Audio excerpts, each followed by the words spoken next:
Good morning, students. This is Civics, class 8th, chapter 3rd. Why do we need a parliament? Today we are going to have last class on this chapter. प्राथमिक रूप से हम देखते हैं कि जो parliament है, जो देश की नेशनल असेंबली है, जिसका पहला काम कानूनों का निर्माण करना है. To control, guide, and inform the government. The parliament, while in session, begins with a question hour. The question hour is an important mechanism through which MPs can elicit information about the working of the government. जब भी parliament का अधिवेशन होता है तो उसकी शुरुआत प्रश्नों से होती है, क्वेश्चनों से होती है. और ये क्वेश्चंस जो होते हैं ये मेंबर ऑफ पार्लियामेंट इनके माध्यम से सरकार को अपने कामों की जानकारी प्रदान करते हैं. This is a very important way through which the parliament controls the executive. By asking questions, the government is alerted to its shortcomings, and they also comes to know the opinion of the people through which they are representatives in the parliament, for that the MPs. इस तरह से हम देखते हैं कि question our के माध्यम से जो पार्लियामेंट है, जो संसद है, जो केंद्रीय विधान पालिका है, वो कार्यपालिका यानी प्राइम मिनिस्टर और उसके मिनिस्टर उन पर नियंत्रण स्थापित करती है. Asking questions of the government is a crucial task for every MP.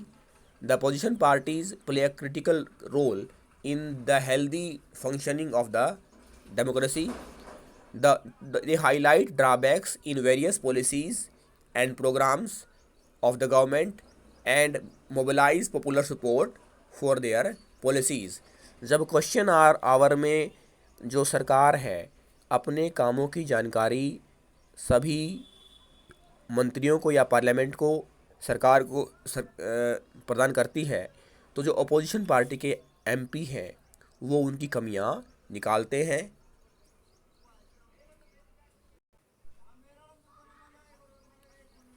The government gets valuable feedback and is kept on its toes by the questions asked by the MPs.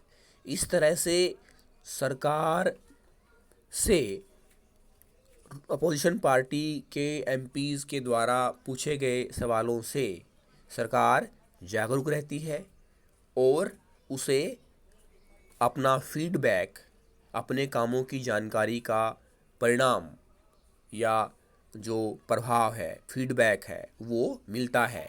In addition, in all matters dealing with finances, the parliament approvals is crucial for the government. This is one of the several ways in which the parliament controls, guides and informs the government. इस तरह से हम देखते हैं कि जो संसद है वो सरकार के कार्यों पर नियंत्रण करती है, उसको मार्गदर्शन देती है और उसको जानकारी प्रदान करती है. The MPs, as representatives of the people, have a central role in controlling, guiding and informing the parliament, and this is the key aspect of functioning of Indian democracy. हमारे देश के लोकतंत्र में ये एक अभिन्न हिस्सा है जिसके माध्यम से सरकार से सवाल जवाब किए जाते हैं. लॉ मेकिंग, कानूनों का निर्माण करना. Law making is a significant function of parliament. We shall read about this in the next chapter.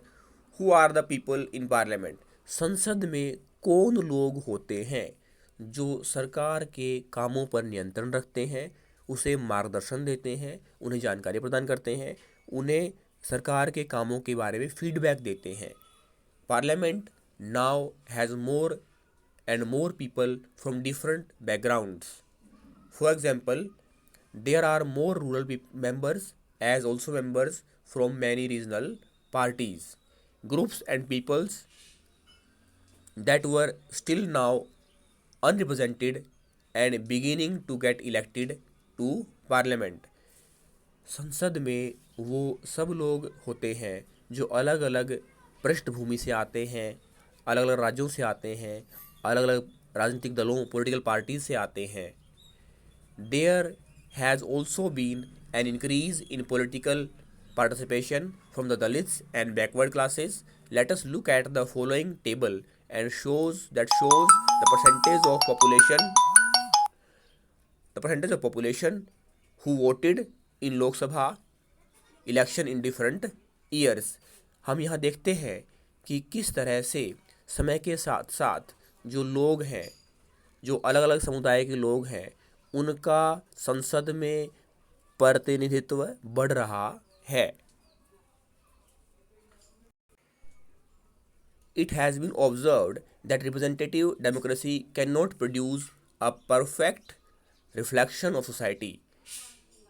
There is a realization that when interests and experiences separate us, it is the important to ensure that communities that have historically marginalized are given adequate representation.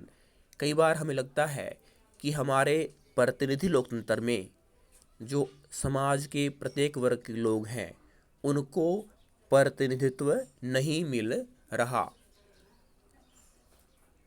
With this in mind, some seats are reserved in Parliament for SC and STs. This has been done so that the MPs elected from these constituencies will be familiar with and can represent Dalit and Adivasi interests in Parliament. तो परिणाम ये होता है कि आज अनुसूचित जाति, अनुसूचित जनजाति और पिछड़ा वर्ग के लोगों के लिए हमारी संसद में उनके लिए जो सीटें हैं उनको आरक्षित किया गया है और ये प्रयास किया गया है कि समाज के प्रत्येक वर्ग के लोगों को संसद में प्रतिनिधित्व मिले।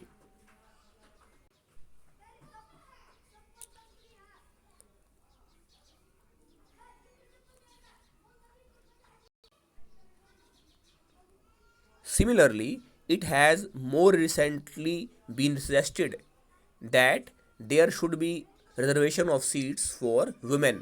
This issue is still being debated. 60 years ago, only 4% of MPs were women, and today it is just above 11%. This is a small share when you consider the fact that half the population are women. जब हम ये देखते हैं कि हमारे देश की लगभग आधी जनसंख्या में महिलाएं हैं, हालांकि हम ये भी देखते हैं कि स्त्री पुरुष जो अनुपात है, लिंग अनुपात है, उसमें भी काफ़ी अंतर है। कुछ राज्यों में तो महिलाओं की संख्या ज़्यादा है या 1000 है प्रति हज़ार पुरुषों के पीछे, और हरियाणा जैसे राज्य में प्रति 1000 पुरुषों के पीछे महिलाओं की संख्या कम है। लेकिन फिर भी हम देखते हैं कि महिलाओं की पूरे देश में जनसंख्या या संख्या के आधार पर हम देखें तो हम पाते हैं कि संसद में या राज्य की लेजिस्लेटिव असेंबली में महिलाओं को जो प्रतिनिधित्व है वो उस अनुपात में नहीं मिल रहा। परिणाम ये होता है कि ग्रामीण स्तर पर गांवों में आधी सीटें महिलाओं के लिए आरक्षित कर दी गई हैं।